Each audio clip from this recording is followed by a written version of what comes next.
हुए, ए सबा ए पै के दूर उफ्तादगा, ए सबा ए पै के दूर उफ्तादगा, ए हवा जो दूर अफ्तादा लोगों की आवाज़ को, पैगामों को पहुँचाया करती है। अश्क माँ बर खाके पाके ऊरसां, कहा कि मैं तो पहुँच नहीं सकता, मेरे ये अश्क उठा ले और हुसैन के कदमों में जाके रख दे।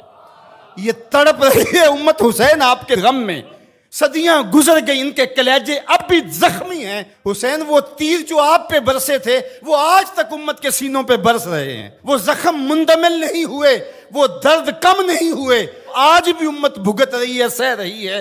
हुसैन जो जख्म तेरे थे, पूरी कायनात उन जख्मों की कस को महसूस कर रही है। ए सबा ए पै के दूर उफ्तादगा, अश्क माँ बर खाके पाके ऊरसां, मेरे आंसू उठा के ले जा ए हवा।